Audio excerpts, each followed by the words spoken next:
Olympiacos fans around the world, welcome to another episode of the Gate 7 International Podcast. We've got a special one for you today. Tomorrow, the Europa League Group Stages commence, and we have a special guest with us today, joining us to preview tomorrow's game against Royal Antwerp. Aside from Belgium, we are the first tier team going into this group.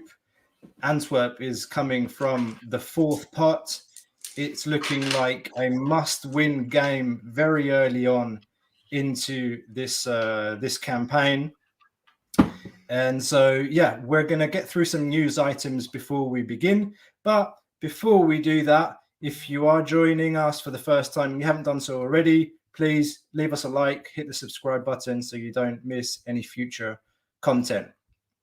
So, we're going to get into some news, and the first thing that we would like to talk about, or the first thing we'd like to say, is there was some very sad news in the Olympiacos community today. The wife of Stavros Georgakopoulos, is currently a journalist with Sport24 Media Group. He covers Olympiacos. He's been covering Olympiacos for most of his professional career as a journalist, was formerly editor at newspaper Protathlitis.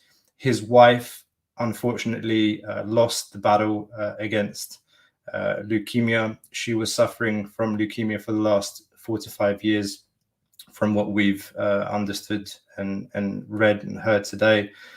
From our side, we would like to extend our condolences and our thoughts and prayers with Stavros's family.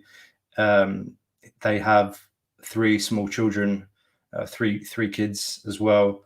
So we just felt that we needed to say something about that to recognize the grief that Stavros and his family are going through right now.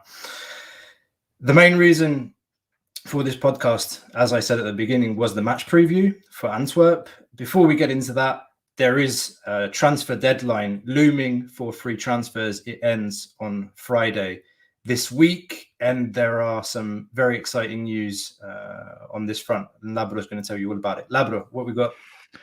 Yeah, everyone. So there's 2 names we're looking at. One name we all know is Dimitri Silvas, former defender of Olympiacos, has been playing in Spain for the past 4 to 5 years.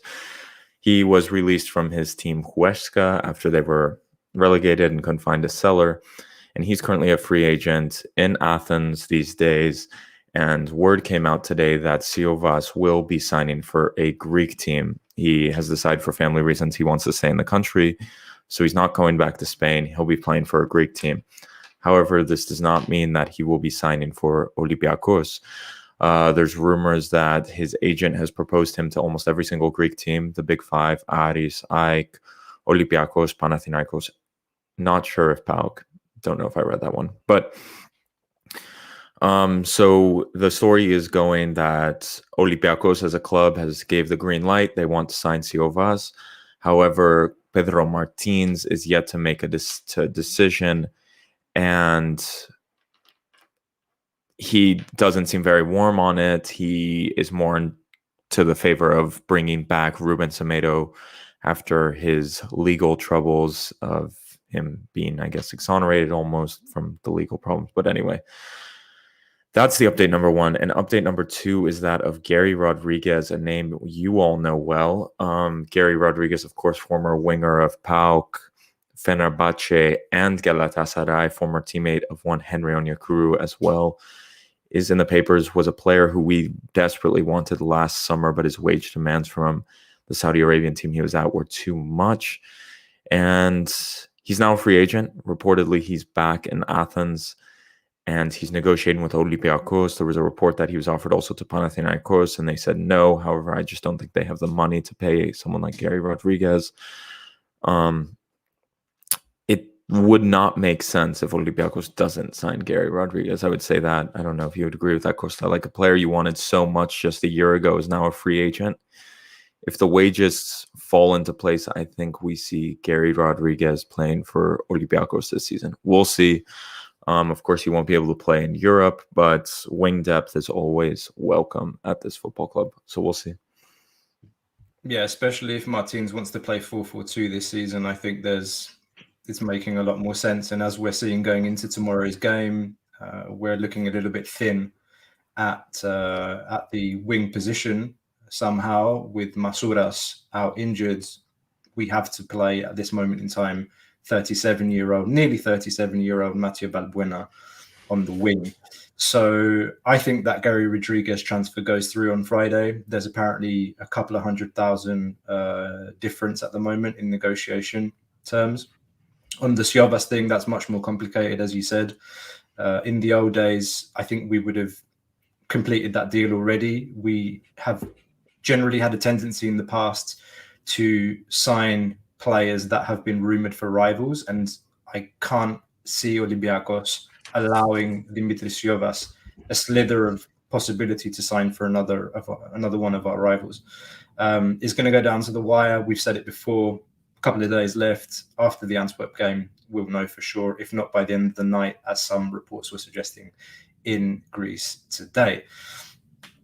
So with that, we're going to bring our guest on. His name's Scott, and Scott is part of the Belgian Football Podcast. Scott, good evening. Thank you for joining us. Evening, guys. Pleasure to be here. You want to tell us a little bit about Belgian Football Podcast, Scott? Yeah, sure. Well, I'm part of the three-man team behind the Belgian Football Podcast. We've got a weekly show which covers all the news across Belgian football. And we also like to drop special episodes fairly often on everybody, which dive a little bit deeper into Belgian football culture and sometimes into a specific club. For example, last week we dropped a really nice one where we were joined by the technical director at Cercle Bruges, Carlos Avinha. So we are the number one place to get all of your English language coverage of Belgian football. And you can follow them here. It says at Belgian Podcast on Twitter. You can follow them, Belgian Football Podcast, everything you need to know about Belgian football. Okay. So, Scott, tell us about Antwerp. Where should we start? Well, this is quite an interesting one. I think it's probably a good idea to give you guys some broader context first. Antwerp spent a lot of money this summer, almost 22 million euros. So they've been tooling up. Now, this is actually money that, ordinarily they wouldn't be able to spend. Antwerp are owned by somebody called Paul Gaysens, who is a property tycoon in Belgium.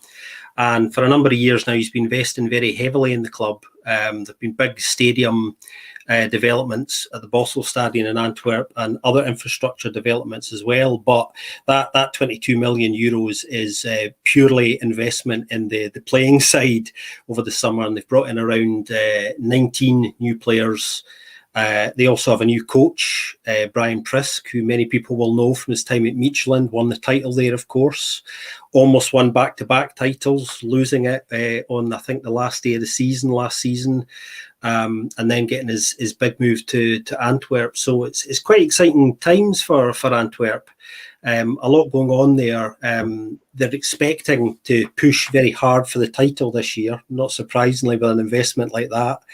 And I think there's also an expectation that they will do reasonably well in Europe, and the minimum should be aiming to get out of the group, certainly anyway at this stage. So it's exciting times for Antwerp, and it's going to be quite a ride for their fans, I think, over the next few years, because they came back up to the top flight in Belgium not too long ago, actually, just a few years ago, and the expectation was they were slowly building over 4 or 5 years to maybe a title challenge, because they are a historic and a big club from Belgium, as many people will know. But the investment has been such that they're hitting fast forward, shall we say. That's incredible. I had no idea that they spent 22 million euro this summer. I think that's way more than we spent, I think, in the last couple of summers put together. That's a lot of money. I'm surprised also.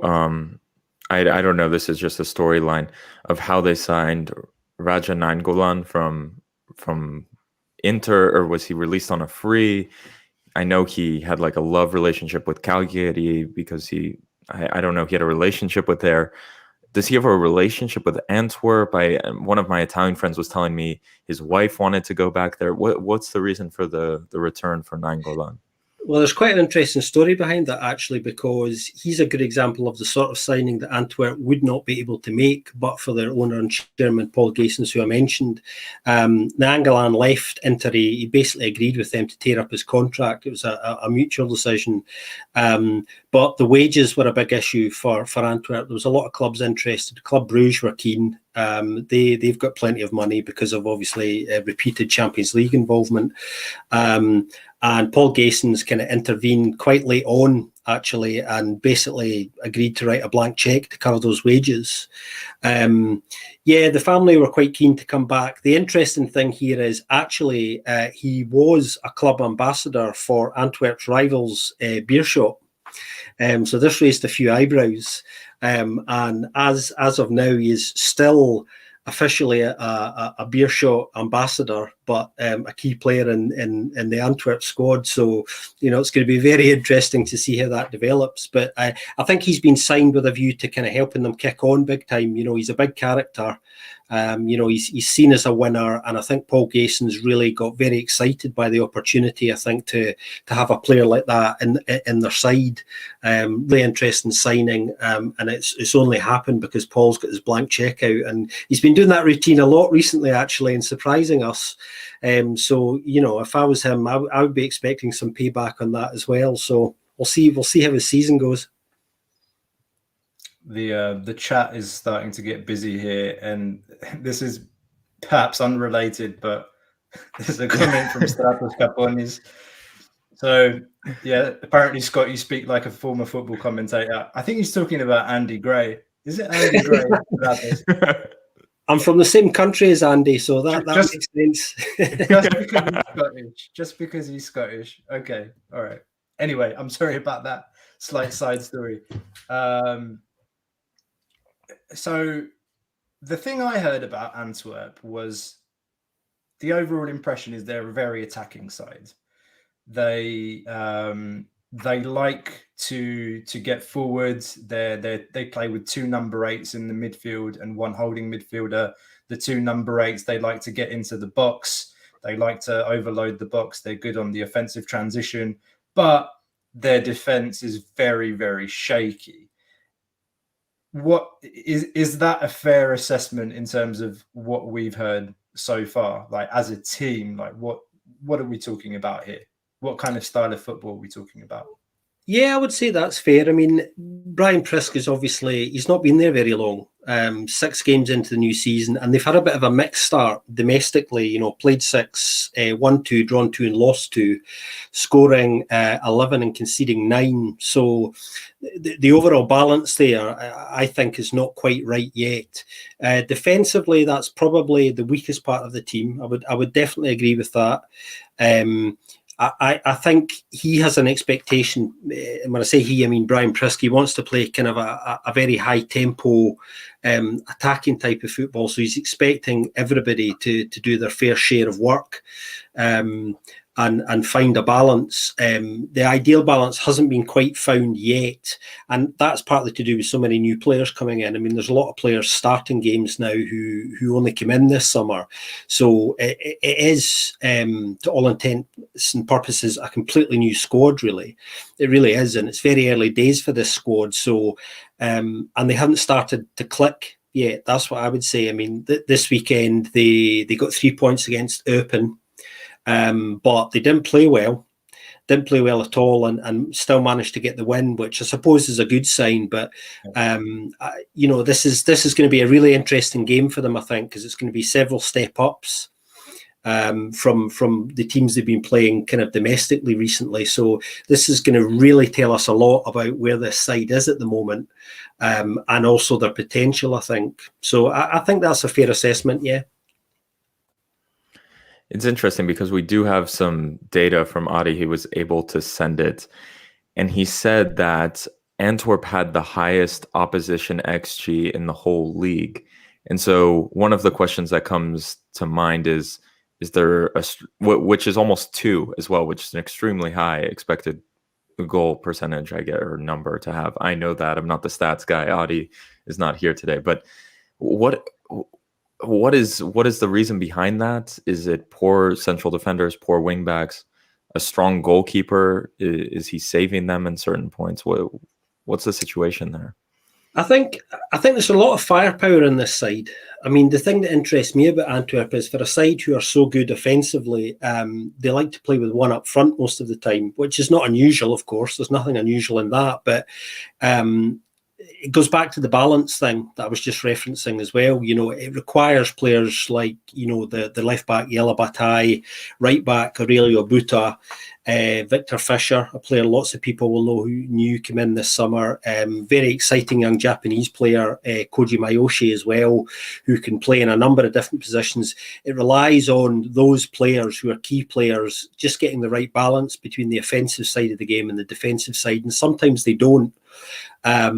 So it's just about kind of fine-tuning that for them, really. I mean, Prisk he prefers a kind of 4-2-3-1, and there's a certain amount of rotation with that as well. So although the formation will be the same, he changes the personnel up a little bit.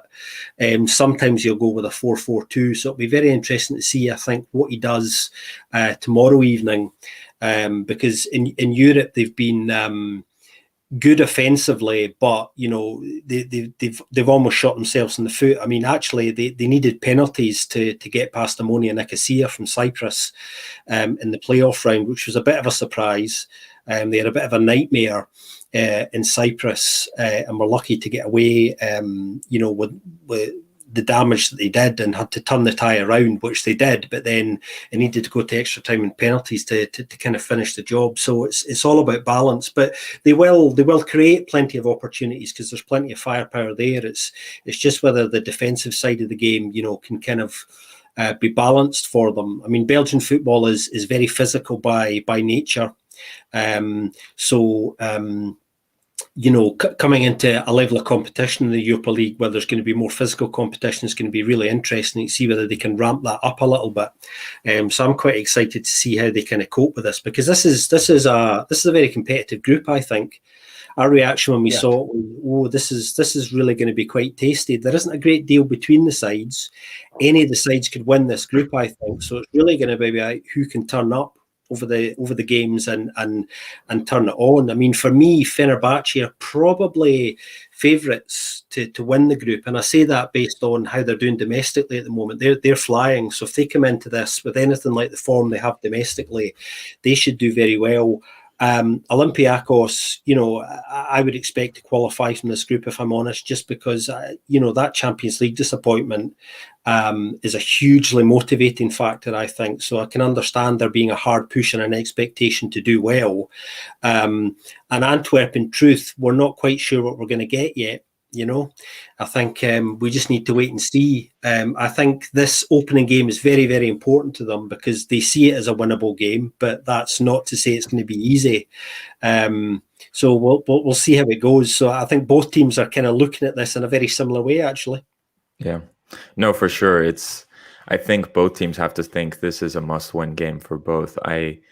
Olympiacos is not in a good position right now with the league only just starting this weekend. There has been a long break, of course, with the international break, new pieces coming in, and there's just not been a gelling of the team so far. I think everyone has seen that. A draw at the weekend against Atromitos.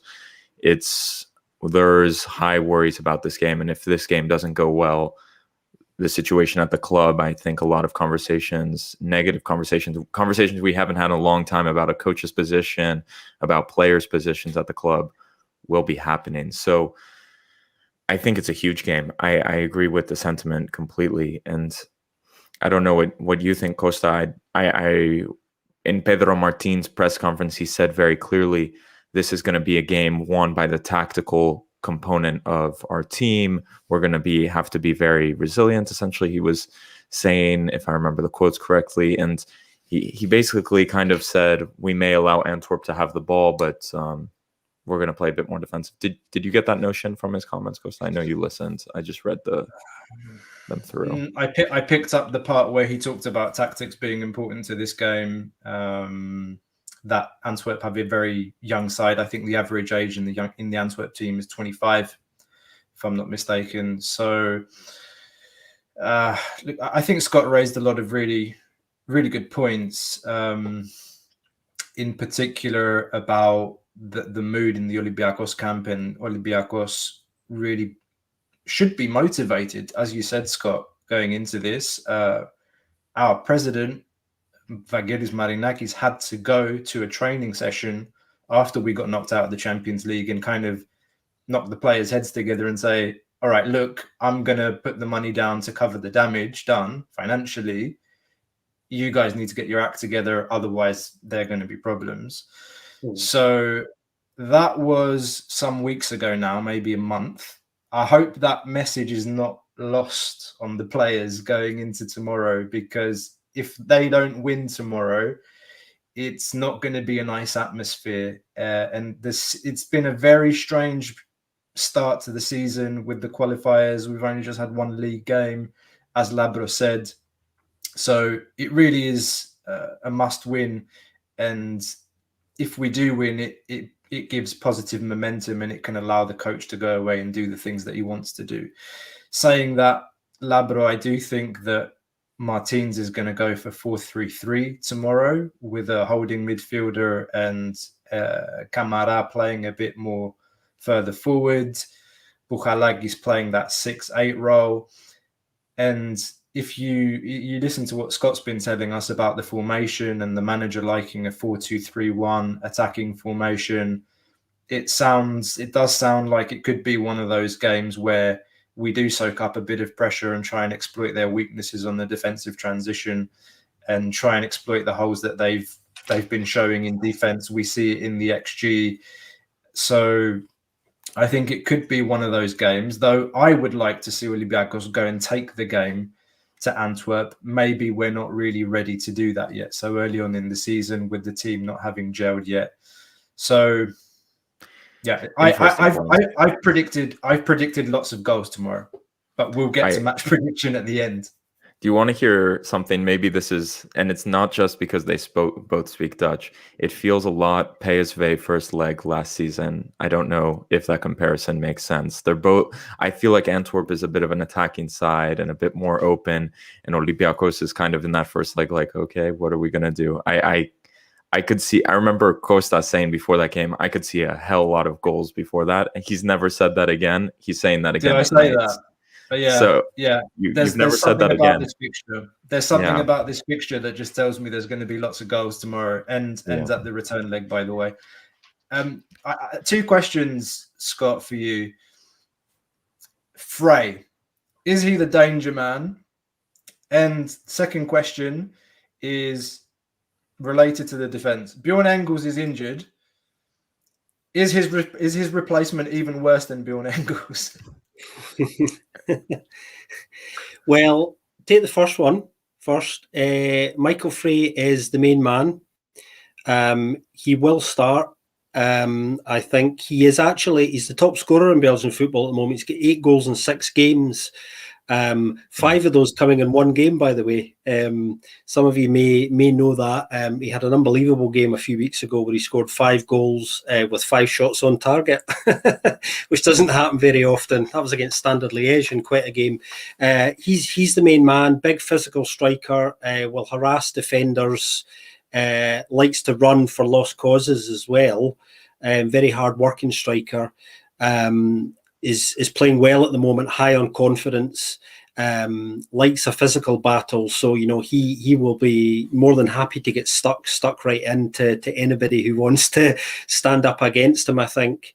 Defensively, interesting. I mean, there's a number of options if Engels doesn't play.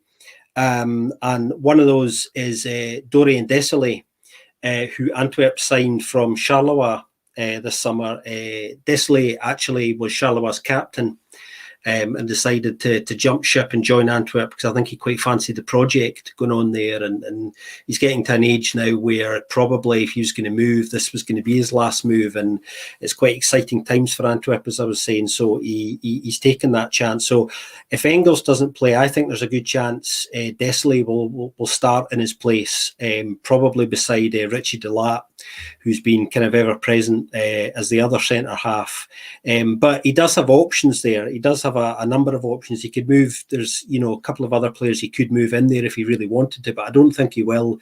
Desailly is a natural centre-back, has been for years, is one of the best centre-backs in Belgian football, I think.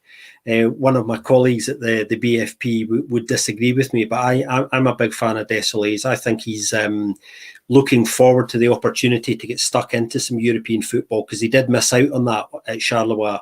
They failed to qualify for the group stages last year, so there's some extra motivation for him if he starts, and he hasn't started a game yet this season, so he'll be well up for it. So it could go either way. It could improve them. It could also kind of cause problems, but I would expect, if Desailly starts, for it to improve them slightly, because Engels hasn't been great. He hasn't been great, in all honesty, and I know you guys will relate to that. His timing, wasn't great, and Antwerp paid, proper money for him. They played, between 3 and 4 million, which is a lot. It's a lot for a Belgian club to play for a player of his age, and he certainly hasn't shown the signs of being a player who's probably worth paying that for so far. So maybe if he's got a knock and he doesn't start, then that might not be a bad thing for Antwerp tomorrow night. Oh, yeah, I was going to say, see Bjorn. I would love to see Bjorn getting whistled, getting a little pressure from the fans. Bjorn Engels, if you're listening, didn't mean to take the piss, mate. I mean, we paid reportedly 7.5 million for Bjorn Engels, and it was one of those transfer market things where towards the end of a transfer deadline, we sold a very promising defender, Panayotis Retsos, to Leverkusen for around 20 million euros, and then the next day, we needed a centre back, and we had to pay a premium to buy Bjorn Engels from I can't remember where. He didn't do great with Bruges. us. I think it was Club Bruges. Is that right? Was it Bruges? I can't remember. I don't remember. But anyway, he scored against Panathinaikos. That's and a goal. He scored against PAOK as well. Was it? Yeah. So there's some goals we'll remember, but otherwise a bit of not really much to remember from his passing here in Greece. No hard feelings. It sounds like I want him to play tomorrow now that you've talked about his potential replacement. But anyway, I don't want to pick on Bjorn Engels. That's not very nice. But okay, so we're coming to the end now. We know who the danger man is. I think we've all known, even before talking to you today, that defense is a weaker point. What's the goalkeeper like? Jean Boutet, good keeper. He's been having a good season. I was on a conversation with somebody recently, actually, about who'd started the season best as far as goalkeepers go in Belgium, and I think Jean Boutet is in the top 2 at the moment. And on the basis of the first 6 games, he's actually quite a big player for them. He's quite important. He was injured for a lot of last season, and they had to bring a keeper in as a stopgap option. And I think that was noticeable for them for a while. So he's influential, and I think he's a very stable figure for them. So I think it's good that he's back. Decent keeper, I would say. Yeah. Okay, Labra. Got anything else? Do you want to do a predicted lineup, maybe? I'll give you the lineup right now of what we're going to see from Olympiacos, because I'm that confident right now. Have you seen the squad? It was just released. Masouras is in the squad, and so is Lala, and so is Androutsos. They're not supposed to be in the squad. Yeah, I think it's one of those things where they're just traveling for to support. They're not even traveling; they're just going to show up. So yeah, they're just showing up with the team. But Masouras is out for sure. Martin said that during the press conference. Kenny Lala has stomach problems. I guess that was the. And Androutsos has a knee injury apparently. Androutsos has a knock. Go, give us a lineup. I'll give you Vaclik in goal, Karbovnik at right back, Sokratis and Cisse at the back. Left back will be Oleg Reabchuk. You're looking at a midfield 3 of Jan Envia, Andreas Puhalakis, and Mari Camara. And then wing play, I'm looking at Mathieu Valbuena on one wing, and Henry Onyekuru on the other, and Youssef El Arabi at striker. It's going to be that. I can't see him going 4-4-2. I think he's going to want to keep Tiquinho on the bench for a super sub type thing. Looking again at the bench, you're going to have the likes of Koundé, Ronnie Lopez. Baby Camara is also in the squad. a shout to maybe even play. I don't know. Would he start Agibu Kamara over Matthew Valbuena? I doubt it, for the set pieces, for the experience. But those are just a few of the names. I think we're going to see that. I would venture one change to that lineup. Maybe tomorrow we see a 3 in midfield of Mvila, Kamara, and Kunde. Not happening. Dream on. Bukalagis is the captain of the team. Didn't like what I saw on the weekends. No one did.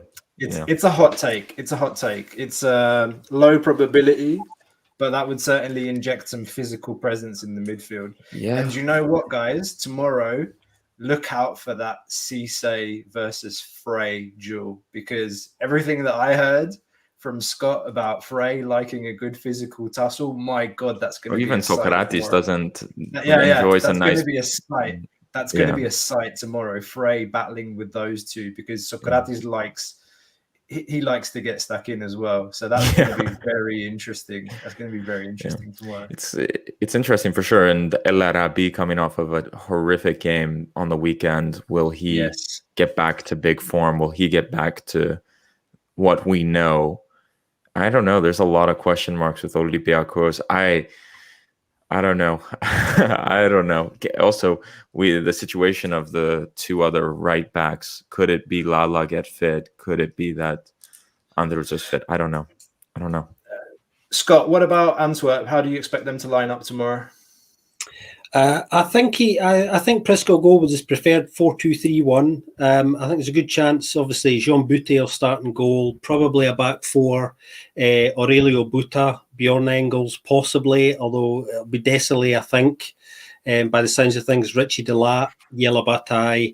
In the middle, probably Radja Nainggolan, Berger Verstrata beside him, and possibly Al Hassan Youssef, who's a very exciting talent, come in new over the summer.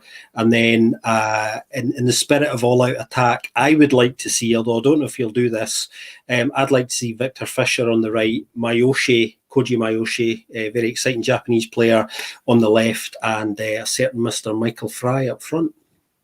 Yeah. And this other guy, Benson, he's a left-footed right winger, is he? Yes, Manuel Benson. Yeah, he's kind of come in from the cold, actually. He came back from a loan period during the summer. He was away, completely out of the picture, playing for Zwolle in the Eredivisie on loan, came back, actually he got his opportunity because Mayoshi was on Olympic duty.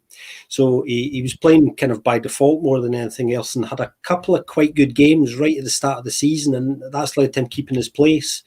The expectation was he would probably drop out again completely, but he hasn't. And he's really kind of sort of upped his game, actually. Decent player, underrated, I think. Yeah, he looked decent. Some highlights that I saw. He got a lot of the ball on the right-hand side. Yeah. Match predictions, guys. We're going to start with our guest. Scott, what are you saying about tomorrow? I think there might be a narrow win for Olympiacos. But having said that, there's obviously a big opportunity for Antwerp here because of the lack of confidence and a bit of tension in the Olympiacos camp. So if they can turn up and play their game, then there is something in this for Antwerp. Antwerp would take a point, I think, all day long with this. I think that would be a very decent result. They're very aware they're going into, it's a cliche, but a literal cauldron. It's a hot place to go in European football, and it'll be interesting in itself to see how they respond to that. I think that's obviously a big unknown. So we don't know how, whether that's going to lead them to turning it on or to retreating into their shells a little bit. But I instinctively can see a narrow Olympiacos win tomorrow night. You bringing up the stadium and everything, we've been seeing these COVID type of crowds with less people in the stadium, and this is a call to, I know we have a lot of listeners and followers in Greece, this needs to be a big time for the supporters. The team is kind of on the rocks, guys. This is a huge game for this season. If you're able to go to the stadium, if you're lucky enough to go, we need that place rocking tomorrow night, and please go. And going on to that, my prediction, I'm going with a I see it here as well, a 4-2. I actually think we're getting a repeat of PSV Eindhoven game, a 4-2. See even comments, it's a final tomorrow. It's a huge game for Olympiacos. It's for the mentality even driving us on. I say 4-2. I'm looking at a Henry Onyekuru brace, Madi Camara getting a goal, and Youssef El Arabi with a penalty. That's it. And then I give Frey 1, and then I give Victor Fisher 1. There you go. That's it. That's very specific. It had to be. I'm going to caption that video. If it happens, we're going to come back, cut the video, and we're going to play what you said. Okay. Damn right. I'm going with that too. I said lots of goals in this game. 4-2, 4-3. It's not what I want actually. I don't. My heart's going to be in my mouth most of the game. I have that feeling, but yeah, hopefully we get the season off on the right foot. And I think that's all we've got time for. Before we do go, Scott, any last things you want to share? Opportunity for you to give a shout out to anybody. Tell us about your podcast again. Anything you want to say? Sure, you can find the Belgian Football Podcast at Belgian Podcast on Twitter. We're also on Facebook and Instagram as well. And if you want to hunt me down, which sometimes people do, my own Twitter is at Scott_coin. Perfect. Well, guys, it's now less than 24 hours to kick off. Hope you enjoyed this preview. If you haven't done so already, leave us a like. Hit the subscribe button on YouTube. We will be back probably tomorrow, I guess. With tomorrow night, post-game. Some post-match reaction. We are the Gate 7 International Podcast. Until tomorrow, peace out.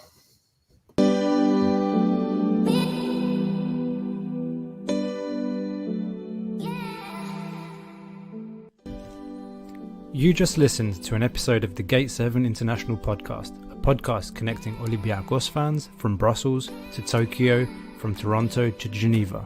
We are 4 Olympiacos fans from every corner of the world, bringing you news and interviews of the team you love in English. With new episodes twice a week, you will never miss out on the latest updates and stories of the team you love. If you liked what you heard, make sure to follow us on social media at Gate7INTL. Give us a subscribe on YouTube or even leave a review on all our podcast channels. Until next time, this is our team, our city and our story. Θρύλος είσαι, στο μυαλό κάτι μαγικό.